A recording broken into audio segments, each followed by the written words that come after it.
Yan na nga guys, kami nagbabalik at kami mag-iilog din eh. Yan, nakita nyo mga kami tatlo na ninong Kuya Ing, ni Justin, tapos ako. Kami naglalakad diyan, papuntang ilog at kami maliligo.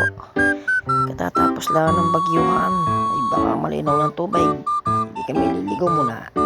Yan at kami naglalakad na, papunta sa ilog at kami nag-usap-usap kung ano ang aming pupuntahan.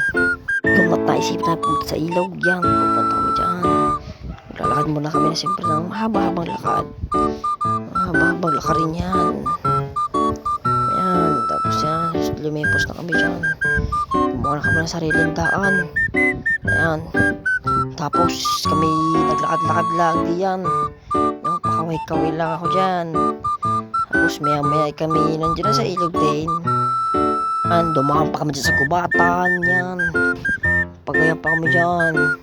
Pagkakasukal naman diyan, pagkakagubat. Pero ayos din.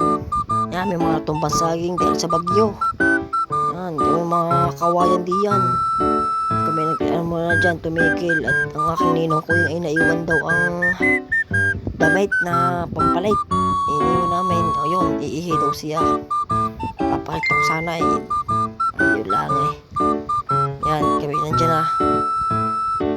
Pababa na kami dyan. Pababa na kami dyan. Papunta na kami ng ilog dyan. Yan. Yan. Ang dami dyan tao.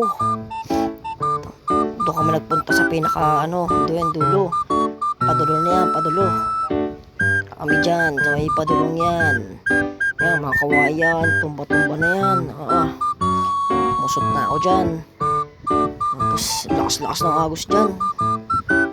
Yan o, ang aming ilog na pagliliguan. Hindi pa kami dyan. Ilaya pa kami. Ilaya pa pupuntahan namin. Panalaya na nilakbay namin dyan. Magkandadulas na kami diyan. Kakatawid. Kakadulas para ilumot. Ayan, lakad kami dyan. Oh, yun, yung aming